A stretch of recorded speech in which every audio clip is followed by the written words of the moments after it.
Welcome back to New Rockstars. I'm Erik Voss, and we need to talk about what really happened with Jimmy Kimmel's suspension by Disney, the ensuing push to unsubscribe from Disney Plus, even by Marvel Studios actors, and what this means for all of us on YouTube covering entertainment news. Yes, New Rockstars is a channel that breaks down and analyzes nerdy film and television, but we have been getting so many questions about this particular story, and we all felt strong enough about how it impacts our lives, especially how this very well could affect the Marvel Cinematic Universe and the DC Universe and universes like The Boys that we're covering with the Gen V spinoff. So similar to our coverage of CBS and Paramount's decision to end Stephen Colbert's The Late Show and the industry drama behind that, we felt we really owed it to all of you to try to explain the forces behind what's really now going on at Disney. To be clear, I will do my very best to steer clear of the partisan politics that are very strongly tugging on both sides of this issue. I will have to acknowledge the existence of politics in America in this video, but I am not making this video to rant or to lecture you on what you should believe or how you should vote or anything like that. I am not going to be turning this channel into like a political analysis channel, trust me. But full disclosure, I do have a degree in journalism and I did have to study First Amendment law to get that degree. And this is just a huge story. And I just really want you all to know what's really going on with it and how it impacts us and how it impacts you. So let's dig into it. What the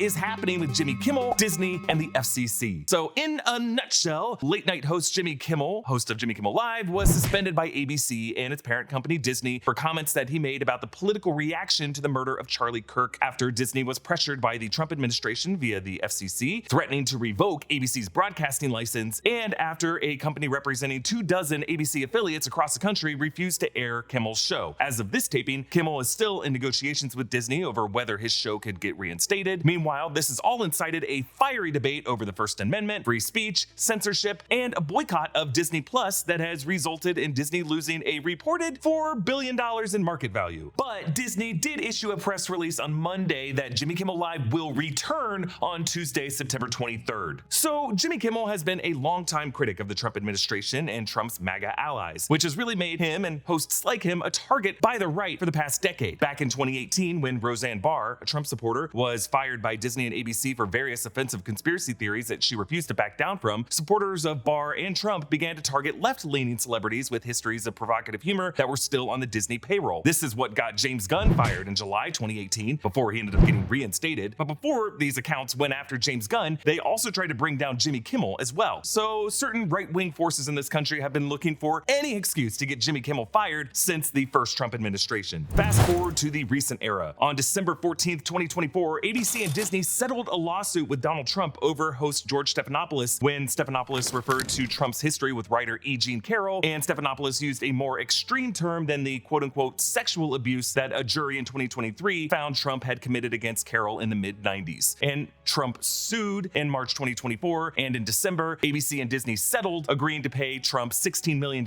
and to issue a public apology. On July 17th, 2025, CBS announced a cancellation of The Late Show with Stephen Colbert, which Colbert himself and many others suspected had to do with CBS's parent company Paramount's desire to get the Trump-controlled FCC to approve their planned merger with Skydance. The FCC falls under the executive branch, and President Trump has the power to use it to block or to approve media company mergers. This came after CBS and Paramount settled a lawsuit for another $16 million over Trump's claims that the network's show 60 Minutes doctored interview footage of Kamala Harris. I covered the Colbert and Paramount stuff on our last What the is Happening video about why South Park has been going after Trump. You can watch that video for more information. But after Colbert's show was canceled on July 22nd, President Trump posted to Truth Social threatening that Jimmy Kimmel and Jimmy Fallon would be next. On Wednesday, September 10th, conservative activist and Trump ally Charlie Kirk was murdered by an assassin's bullet at Utah Valley University. 22-year-old Tyler Robinson was taken into custody. So in this next section, I'm going to briefly go into some of the background on Charlie Kirk and Tyler Robinson just to give you some context. But if you feel you know enough of those details and just want to get to the Kimmel part of this, you can skip to the next chapter. Okay, Charlie Kirk was the 31-year-old founder of Turning Point USA, a conservative outreach organization that aims to recruit young voters to the MAGA movement. Kirk was known for touring the country, specifically to college campuses, hosting debates with most of the time left-leaning students on hot-button issues. I did not agree with Charlie Kirk's politics at all, but nothing Charlie Kirk did or said made him deserving of murder. I found his death to be deeply disturbing. Political violence like that must be swiftly and assertively condemned, no matter who the target is. As a father myself, I just believe that no kid deserves to grow up without their dad. The shooter is alleged to be Tyler Robinson. I use the term alleged because journalists by practice default to terms like alleged, accused of, and according to police until the accused is convicted by a jury. Robinson turned himself over to the police on Thursday, September 11th. According to Utah Governor Spencer Cox in a press conference on Friday, September 12th, the bullet casings used in the Kirk shooting had been engraved with messages that reference gaming and internet memes, including one of the unfired rounds reading, "Hey fascist, catch," up arrow, right arrow, and 3 down arrows. Arrows refer to the gaming combination that one would use to summon a bomb in the game Helldivers 2. On Saturday, September 13th, the Robinson family's grandmother claimed that everyone in the family were Republicans and Trump supporters, but a fuller picture of the alleged shooter began to appear days later. The exact timeline of when these additional details began to come out is very important. Which brings us to Jimmy Kimmel. Upon the news of Charlie Kirk's death on Wednesday, September 10th, Kimmel, someone who had criticized Kirk on Jimmy Kimmel Live in the past, posted on Instagram this: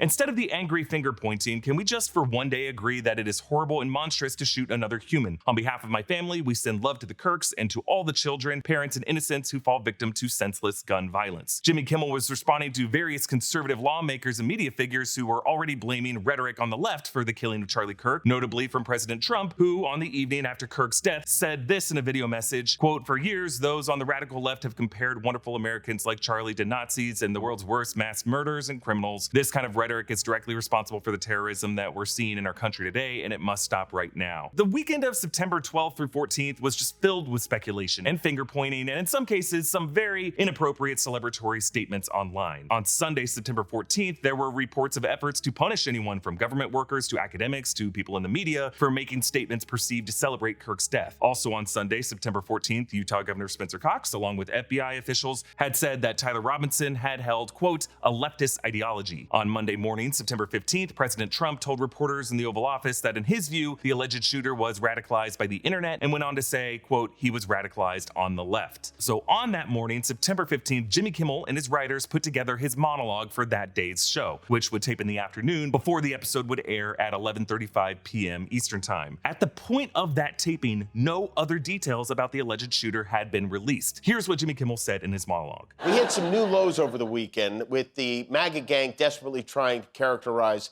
this kid who murdered Charlie Kirk as anything other than one of them and doing everything they can to score political points from it. In between the finger pointing, there was grieving. On Friday, the White House flew the flags at half-staff, which got some criticism. But on a human level, you can see how hard the president is taking this. My condolences on the loss of your friend Charlie Kirk. May I ask, sir, personally, how are you holding up over the last day and a half, sir? I think very good. And by the way, right there, you see all the trucks?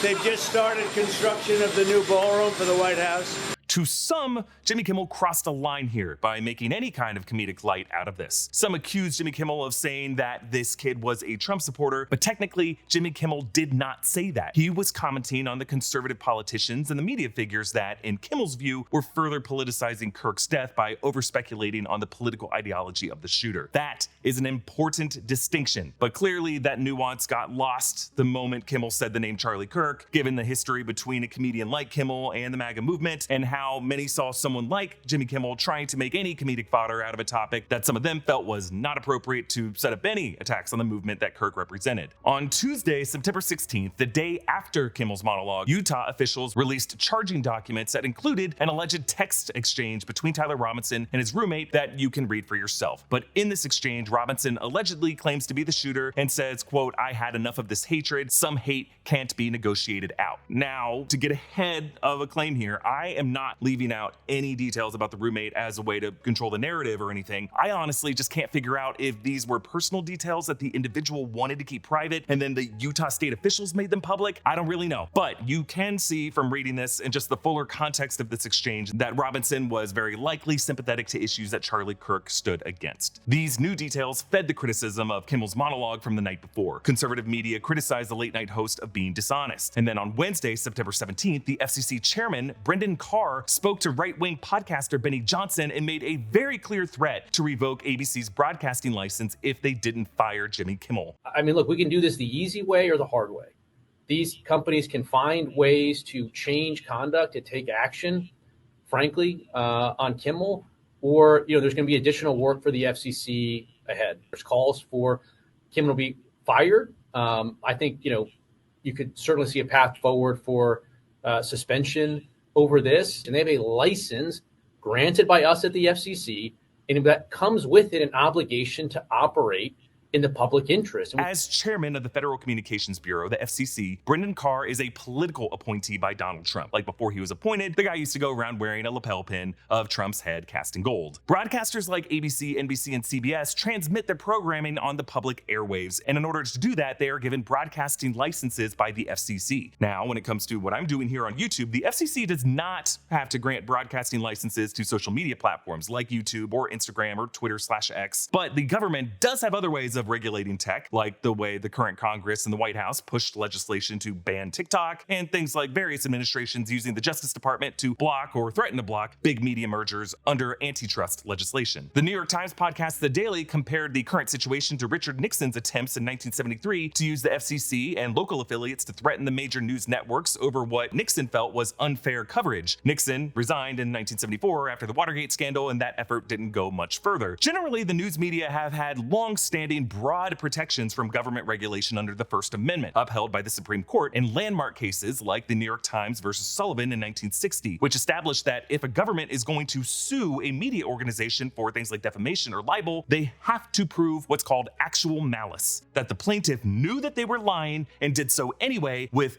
willful and reckless disregard of the truth. Many legal commentators now believe that the reason Disney and ABC and Paramount and CBS settled their lawsuits with Trump in the past year is that maybe they feared challenging those lawsuits would take these cases to the Supreme Court, where the current conservative-leaning court might overturn something as important as New York Times versus Sullivan. But perhaps even more relevant to this instance was the Supreme Court case of Bantam Books Inc. versus Sullivan in 1963, in which the court held that even if a government agency verbally pressures a media organization to censor itself, even just through the lightest implication, even that implication amounts to a violation of the First Amendment. And in 2024, the current lineup of the Supreme Court referenced that specific 1963 Bantam Books case and upheld that specific standard when it came to the more recent NRA versus Vulo case. So based on these, many are now seeing Brendan Carr's threats to revoke ABC's broadcast license, even if he doesn't go through with it, as an overt form of coercion by a government agency to censor a media organization in direct violation of the First Amendment. While some are claiming that Carr's statements were merely a check on Jimmy Kimmel using his platform to lie, and that kind of dishonesty is not, quote, in the public interest that forms the basis of the FCC even granting ABC's broadcast license. When you look at the actual words Kimmel said and the timeline of when the specific details about Tyler Robinson were specifically known, it's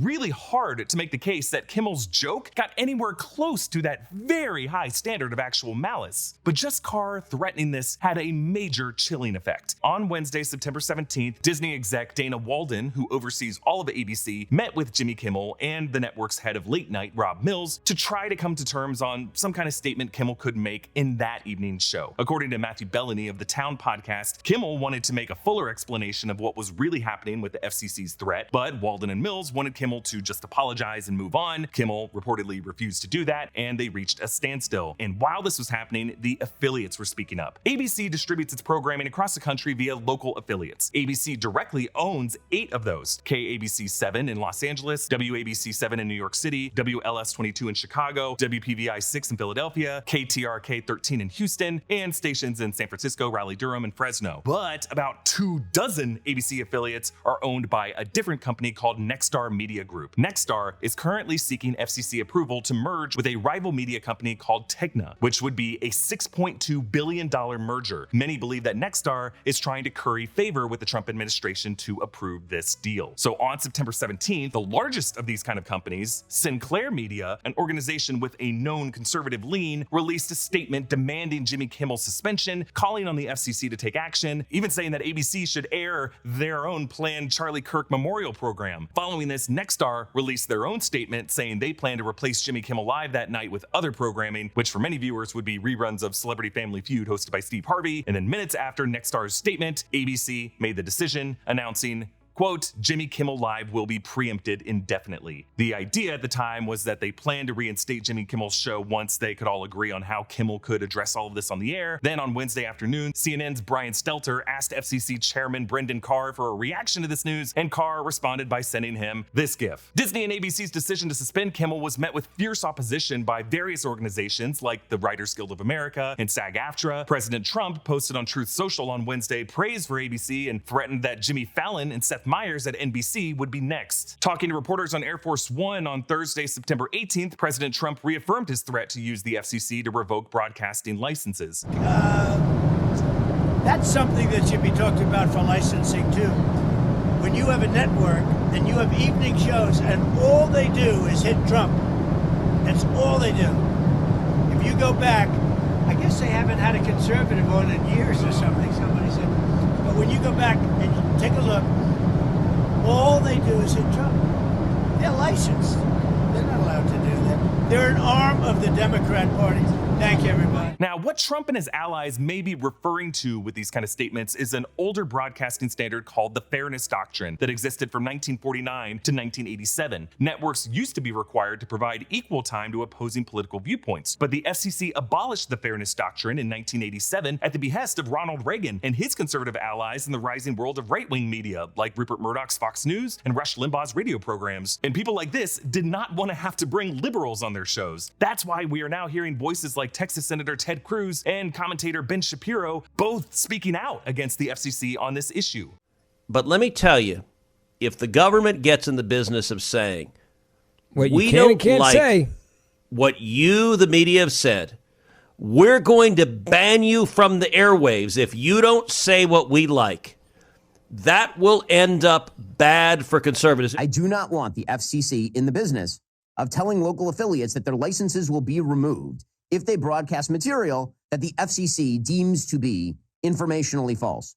Why? Because one day the shoe will be on the other foot. Meanwhile, supporters of Jimmy Kimmel have urged the public to show their solidarity by canceling their Disney Plus subscriptions. On Thursday, September 18th, this included actress Tatiana Maslany, who plays Jennifer Walters' She-Hulk in the Marvel Cinematic Universe. Many Marvel fans were quick to observe this might be an indicator that She-Hulk will not be in Avengers Doomsday. But then on Thursday and Friday, Reed Richards actor Pedro Pascal, who is confirmed to be coming back in Avengers Doomsday, posted on his personal Instagram saying things like, "Standing with you, Jimmy Kimmel, and this is what fascism looks like." On Saturday, September 20th, Mark Ruffalo posted on Threads an article about Disney's stock price dropping 7%, warning, quote, "It's going to go down a lot further if they cancel his show. Disney does not want to be the ones that broke America." Meanwhile, Damon Lindelof, former executive producer of Lost on ABC and now producing Lanterns for the DC universe on HBO for Warner Brothers, posted on his Instagram that he would not work with Disney on any project until Kimmel was reinstated. Over the weekend, others online began to extrapolate that 7% number into Disney losing a reported $3.87 billion in market value overnight. It's hard to really know how many people have unsubscribed from Disney Plus or what the financial impact has been this early. But either way, none of these headlines look good for Disney. Meanwhile, others have been proposing that perhaps a more effective boycott could be to go down that list of Nextar-owned affiliates like KTLA in Los Angeles or WGN in Chicago and call up the advertisers on those stations and demand those advertisers stop doing ad buys with Nexstar stations until Nexstar eases their pressure on Disney and ABC over Kimmel. The reason this kind of approach is being suggested is because Disney CEO Bob Iger and ABC boss Dana Walden don't have that much leverage to side with Kimmel here, or we should say that much backbone. Bob Iger in the past few years has indicated he doesn't want Disney to fight in these kind of culture wars. When he returned as CEO in 2023, he said that Disney movies and shows had in the past few years been too prioritized on, quote, messages and not enough on entertainment. So for many of us following this kind of news, it tracked that Iger would not take Trump's Stephanopoulos lawsuit to the Supreme Court in 2024, and it's just not that surprising now that Iger folded under pressure when it comes to Jimmy Kimmel. Matt Bellany suggested in his podcast that Disney and ABC's only real leverage against the affiliates would be to threaten to withhold Monday Night Football from those Nexstar and Sinclair-owned stations. But is Disney really going to risk those lucrative partnerships to defend Jimmy Kimmel Live, a show that, while reportedly profitable and important to the network, at the end of the day does not bring in quite the ad revenue that it used to for the network, at least according to the financial reporting that showed ad revenue from late night shows across all networks networks declined from a combined $483 million in 2018 to $222 million in 2024. This is all very worrisome, and I don't know how Disney's going to get out of this. It is now Monday, September 22nd when this video is coming out, and it is an ongoing story. But as we were editing this video, Disney did release a press release saying, last Wednesday, we made the decision to suspend production on the show to avoid further inflaming a tense situation at an emotional moment for our country. It is a decision we made because we felt some of the comments were ill-timed and thus insensitive. We have spent the last days having thoughtful conversations with Jimmy, and after those conversations, we reached the decision to return the show on Tuesday. So it sounds like we're gonna get to hear Jimmy Kimmel make whatever his statement is on tomorrow night's show. But the reason I believe this impacts what we cover here at New Rockstars, movies and shows from the MCU, the DCU, the Boys, and really any IP that seems to be set in a reflection of our modern world, all of these titles will now be releasing in a highly polarized political climate where, for the first time ever, government authorities successfully enacted a pressure campaign using the FCC to censor the content of an artist that they just disagreed with. Even if Jimmy Kimmel gets reinstated, the fact that it worked well enough to get him temporarily suspended means this is probably not the last time this will happen. Kevin Feige's upcoming mutant saga in the Marvel Cinematic Universe has an opportunity to make the villains of that universe something like what Brian Cox's Colonel Stryker was in 2003's X2, a White House-backed government group who hunted down and detained mutant children from a school and put them in cages. Racism and discrimination by the American government have always been part of the creative DNA of the X-Men ever since Stan Lee introduced these characters in the 1960s. But will Marvel Studios, a division of Bob Iger's Disney, really move forward with a highly political X-Men franchise? Will they feel comfortable releasing an X-Men movie in an election year like 2028? Does it mean that they delay any kind of X-Men movie until 2029? Are they really willing to roll the dice that any kind of political election will make things easier or harder for them? James Gunn's DCU, meanwhile, seems like it's on the precipice of addressing the normalization of fascism head-on in Peacemaker, assuming everyone's theories that the hero's seemingly utopian Elseworld this season is actually secretly a dimension of white supremacists. What's gonna happen if these final 3 episodes contain some joke that makes someone in the current administration pull a Maddie from Euphoria and say, is this play about us? And none of that comes close to the commentary from The Boys and its spin-off show Gen V, both of which overtly parody current events and the way this culture war shapes movie studios and politics and social media and college campuses. While it remains to be seen how far this is gonna go, whether any political authority would ever go after Marvel Studios or DC Studios the way the FCC went after Jimmy Kimmel, or whether any of these efforts will hold up in the courts, the mere efforts to do any of this are already having a chilling effect if Bob Iger refuses to stand behind Jimmy Kimmel. Are Kevin Feige and his Marvel directors gonna risk making content that might get taken personally by the current or a future president if their studio boss isn't gonna have their backs? Are James Gunn and his DC directors going to risk that? And for Gunn, risking bringing back the same mob that came after him in 2018 if their studio boss, David Zaslav, wants to stay in the FCC's good graces as he plans to sell Warner Brothers to Skydance or to Netflix, as he is currently trying to do if those mergers could get blocked by Trump's FCC? Meanwhile, for someone like me on YouTube, there is a very real possibility that this chilling effect could bleed over into our ability to even comment on this story. Or when a filmmaker includes Easter eggs that reference Kierkegaard in Marvel's Thunderbolts, or Karl Marx in Star Wars Andor, or a message of pride in the background of Superman. When I point those things out, it would be nice if the commenters who grumble about having to think about those things didn't include the freaking government threatening YouTube to mark such commentary as, quote, not safe for advertisers. Like you might have noticed that earlier in this video, I had to use the phrasing of a term more extreme than sexual abuse, because if I use a certain word, even in a news context like this, YouTube flags the video. Google and YouTube want to stay in the government's good graces as much as any other tech company, and we're not too far from them making even more stringent content guidelines that could very much affect the livelihoods of many creators. This is real, folks, and it's why you, viewer on YouTube, need to pay attention to this. This was the federal government threatening to use its full regulatory power to silence creativity that it does not like. Whatever your politics are, that should disturb you, that should scare you, that should infuriate you. Because if no one stands up to this kind of overreach, it won't just be your superhero stories that get censored, or your YouTubers, or only the political speech you disagree with. It will be